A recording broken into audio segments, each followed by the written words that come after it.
जैसा कि last episode में हमने देखा कि टैंग शैंग की स्पिरिट सोल म्यूटेट होने लगी थी और वो बेहोशी की हालत में चला गया था और वो अपने पिछले जन्म को याद कर रहा था कि कैसे लोग उसका मजाक उड़ाया करते थे और एल्डर्स ने भी उसको और ज्यादा नॉलेज प्राप्त करने से रोक दिया था। अब टैंग शैंग को कैसे न कैसे करके लाइब्रेरी के अंदर रखी बुक्स से सीक्रेट नॉलेज जाननी ही थी, जिसकी वजह से वो आज रात उसके अंदर जाने का डिसाइड करता है। वो अंदर जाकर सीक्रेट स्क्रिप्चर्स पढ़ना चाहता है। वहाँ लाइब्रेरी के अंदर 2 लेवल सिक्योरिटी मौजूद है, जिसमें फर्स्ट लेवल पर सैनिक पहरा देते हैं और सेकंड लेवल पर लेजर्स के साथ 3 एल्डर्स तैनात किए गए हैं। अब इन दोनों सिक्योरिटी को तोड़कर टैंग शैंग को अंदर जाना था।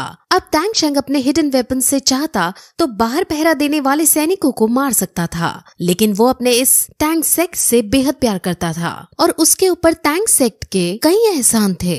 इसलिए वो छुपते छुपाते लाइब्रेरी के अंदर जाता है और फर्स्ट लेवल ऑफ सिक्योरिटी पार कर लेता है। अब वो सीक्रेट स्क्रिप्चर्स को देखता है, जिसके आसपास कई सारे लेजर्स मौजूद हैं और 3 एल्डर्स भी इसकी रखवाली कर रहे हैं। अब टैंग शैंग कैसे न कैसे करके बाहर एक हलचल पैदा कर देता है, जिसको सुनकर तुरंत एल्डर्स उस हलचल की तरफ भाग जाते हैं और टैंग शैंग लेजर्स से बचते बचाते सीक्रेट स्क्रिप्चर्स को प्राप्त कर लेता है। अब जैसे ही वो सीक्रेट स्क्रिप्चर्स को खोलता है, वैसे ही वहाँ टैंग सेक्ट का एम्परर आ जाता है और उसको बताता है कि दुनिया वालों के लिए यहाँ लेवल 2 की सिक्योरिटी ही है, लेकिन किसी को नहीं पता कि असल में इसके अंदर लेवल 3 की भी सिक्योरिटी है।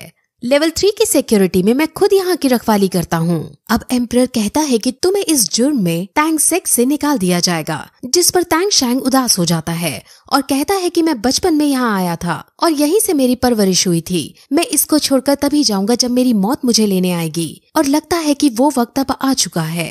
अब ये कहकर वो अपने हिडन वेपन से सुसाइड करने लगता है, लेकिन एम्परर उसे रोकता है और उसे अब टैंग सेक्ट की सच्चाई बताते हैं। असल में टैंग सेक्ट समय के साथ बहुत बड़ा सेक्ट बन गया और पूरी दुनिया में इसकी वाह होने लगी, लेकिन टैंग सेक्ट के बाहर अमीर और गरीब में भेदभाव बढ़ता गया। जो बाहर के लोग सीक्रेट टेक्निक को सीखना चाहते थे, उनको सीक्रेट सिखाना मना कर दिया और जो अंदर के लोग या शाही परवरिश के लोग इस सीक्रेट टेक्निक को सीख रहे थे, उनके पास इतनी एबिलिटीज नहीं थी जिससे वो इसको सीख नहीं पाए और ऐसे ही करते करते कई सारी टेक्निक्स विलुप्त हो गयी। और अब तुम बाहर के होकर इस सीक्रेट टेक्निक को चुराने आए हो, तो इसमें गलत बात नहीं है, लेकिन ये रूल्स के खिलाफ है, इसलिए वो एल्डर्स तुम्हें ढूंढते ही होंगे। मैंने तुम्हें माफ कर दिया है, लेकिन तुम्हें उन एल्डर्स से बचना होगा। वो अब उस सीक्रेट स्क्रिप्चर को उसे देता है और उसे इससे सीखने को कहता है। वहीं अब टैंग शैंग की आंख खुलने लगती है और वो होश में आने लगता है और जब वो होश में आ जाता है तो अपने आगे जीवू को सही सलामत देख बहुत खुश होता है, लेकिन तभी अब टैंग शैंग की कमर से अपने आप स्पाइडर लेग्स निकलने लगते हैं और सब ये देखकर बहुत शॉक होते हैं।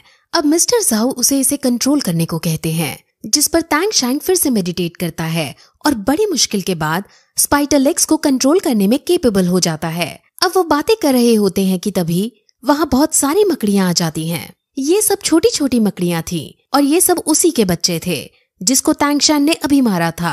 हालांकि ये मकड़ियां अभी बच्चे थे, जिस वजह से टैंग शैंग और बाकी सब उससे लड़ने का डिसाइड करते हैं और टैंग शैंग अपने हिडन वेपन सबको देता है। सब उसके हिडन वेपन्स को देखकर बहुत शॉक होते हैं, क्योंकि उन्होंने ऐसे वेपन्स पहले कभी नहीं देखे थे। अब इन वेपन्स का यूज करके सब मकड़ियों को मार देते हैं। निंगरोंग को यह हिडन वेपन बहुत पसंद आया होता है, जिस वजह से वो उसे टैंग शैंग से खरीदना चाहती है, जिस पर टैंग शैंग कहता है कि मैं कुछ समय बाद ये तुम्हें फ्री में दे दूंगा। अब फिर वो सबको एक एक हिडन वेपन देने को कहता है और फिर सब अब वापस स्कूल जाने लगते हैं। अब ऑस्कर के फ्लाइंग सॉसेज का यूज करके सब वापस आ जाते हैं। मिस्टर ज़ाओ दीन को सब बताते हैं कि अभी तक क्या क्या हुआ और फिर वहाँ ग्रैंड मास्टर भी आता है। अब वो लोग जाइंट एप के बारे में बात करते हैं, जिसमें मिस्टर ज़ाओ उससे उस जानवर के बारे में पूछता है जिसकी आवाज सुनकर जाइंट एप ने जीवू को छोड़ दिया था। अब ग्रैंड मास्टर बताता है कि वो जानवर एज्यूर बुल पाइथन है और वो जाइंट एप से भी ज्यादा शक्तिशाली है। जाइंट एप अगर जंगल का राजा है तो बुल पाइथन जंगल का एम्परर है। वो उसे फिर एक बात भी बताता है कि एक बार एक बहुत ताकतवर सोललैंड मास्टर जाइंट एप का शिकार करने जंगल में जा रहा था। उसे अपनी एबिलिटीज पर पूरा यकीन था कि वो जाइंट एप को मार देगा। जाइंट एप एक लेक के अंदर पानी पी रहा था और वो जाइंट एप को देखकर उसे युद्ध के लिए ललकारता है, लेकिन तभी वहाँ लेक के अंदर से उसे एक बहुत भयानक आवाज आती है और वो आवाज एज्यूर बुल पाइथन की थी।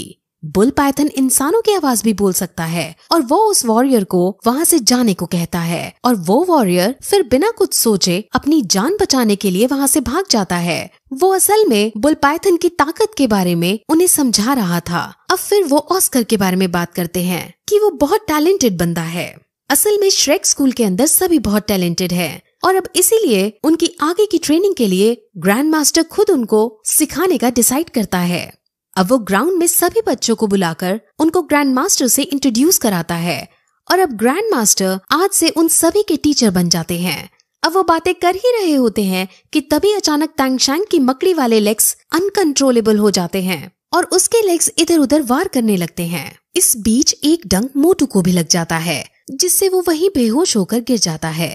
अब ग्रैंड मास्टर तुरंत तांगशैंग के पास जाते हैं और उसे गहरी सांस लेने को कहते हैं और कहते हैं कि तुम ये इमेजिन करो कि ये लेग्स तुम्हारी बोन्स हैं और फिर तुम अब इनको अपनी बॉडी के अंदर वापस लो। जिस पर अब तांगशैंग ऐसा ही करता है और फिर वो अपनी लेग्स पर काबू पा लेता है। अब वो तुरंत मोटू को ऑस्कर के कमरे में लेटाता है और ग्रैंड मास्टर और तांगशैंग वहाँ जाते हैं। ग्रैंड मास्टर तांगशैंग से इसके पॉइजन को वापस लेने को कहता है। तांगशैंग बहुत डरता है क्योंकि इस बीच मोटू की जान जाने का भी डर था, लेकिन अगर उसने पॉइजन वापस नहीं लिया तो भी मोटू जान से मरने वाला था।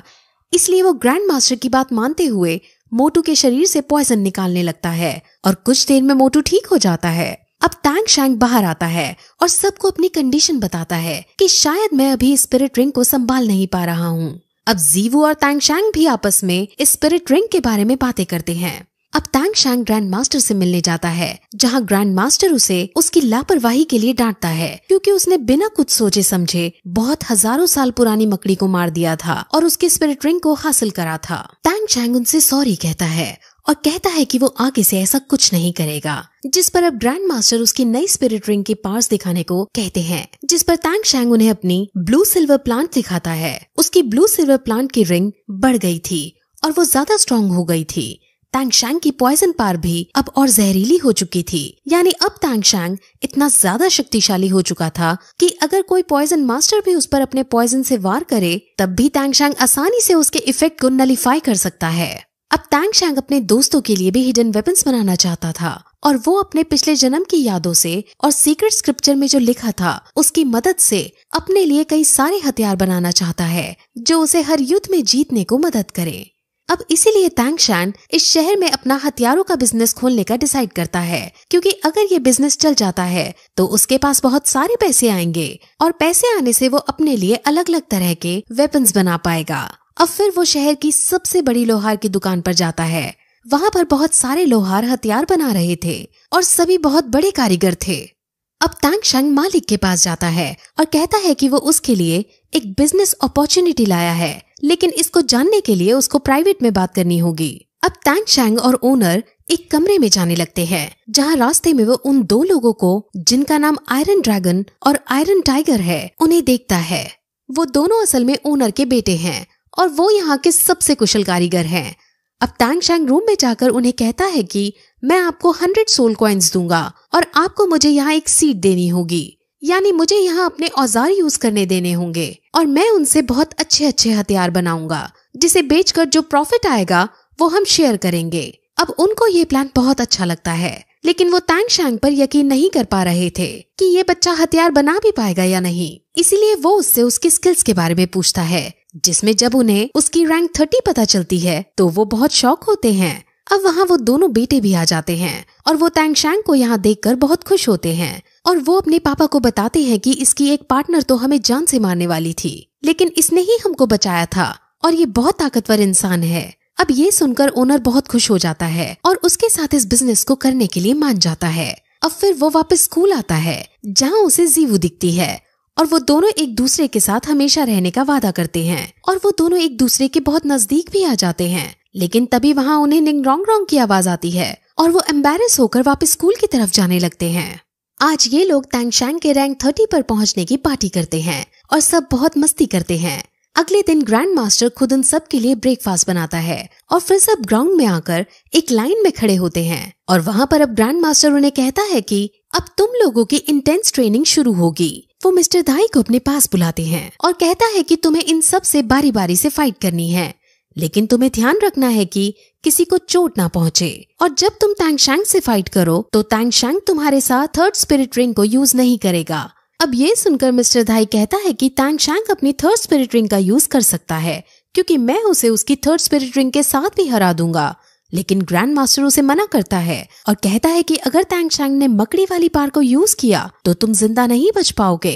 अब ये सुनकर सब हंसने लगते हैं, लेकिन मिस्टर धाई ग्रैंड मास्टर से जिद करता है, तो ग्रैंड मास्टर टैंग शैंग को थर्ड स्पिरिट रिंग का यूज करने की परमिशन दे देता है। और अब उन दोनों में फाइट शुरू होती है और उसमें स्पाइडर वेब बनाकर मिस्टर धाई को फंसा देता है और उससे निकलने के चक्कर में उसके शरीर में पॉइजन फैलने लगता है। अब मैच रोक दिया जाता है और पहले टैंग शैंग उसके पॉइजन को हटाता है और फिर ग्रैंड मास्टर उन सभी को टीम वर्क की ताकत समझाते हैं और उनको हमेशा साथ एक साइड से लड़ने के लिए मोटिवेट करता है। अब मोटू ऑस्कर से लड़ता है और ऑस्कर हार जाता है, जिसके बाद मिस्टर धाई मोटू से लड़ता है और मोटू और मिस्टर धाई के बीच बहुत आइकॉनिक लेवल का मैच होता है, जिसमें पहले तो मिस्टर धाई कमजोर पड़ रहा होता है, लेकिन मिस्टर धाई अब अपने फुल पोटेंशियल में आता है, जिसके बाद दोनों आपस में आइकॉनिक लेवल की फाइट करने लगते हैं।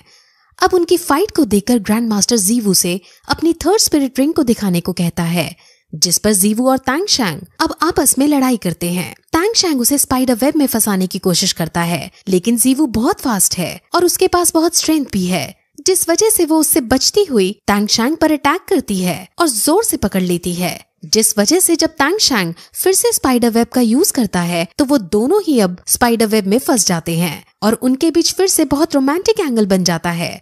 वहीं मिस्टर धाई और मोटू में से कोई हार जीत नहीं रहा होता, इसलिए उनके मैच को रुकवा दिया जाता है। अब वो उन सबकी फाइटिंग में कमियां निकालते हैं और उनकी कमियों को उनको बताकर आगे से और ज्यादा ध्यान रखने को कहते हैं। और अब जीवू की बारी आती है और अब जीवू की कोई कमी ग्रैंड मास्टर को नजर नहीं आती, जिससे सब बहुत ज्यादा शॉक होते हैं। अब वो जीवू को थर्ड स्पिरिट रिंग के बारे में बताते हैं कि इसकी थर्ड स्पिरिट रिंग की वजह से इसके पास हजारों साल पुरानी लाइटनिंग स्पीड के रैबिट की ताकत आ गई है और इस टेक्निक का यूज करके ये अपने आप को हवा में टेलीपोर्ट भी कर सकती है। अब क्योंकि सभी ने कोई ना कोई गलती की थी, इसलिए सबको पनिशमेंट दी जाती है और उन्हें पत्थरों से भरा बैग उठाकर चक्कर लगाने थे। जिसने गलती नहीं की थी वो भी चक्कर लगाते हैं, क्योंकि वो अपने दोस्तों को पनिशमेंट खाते नहीं देख सकते थे। और फिर यही इस तरह ये एपिसोड खत्म हो जाता है।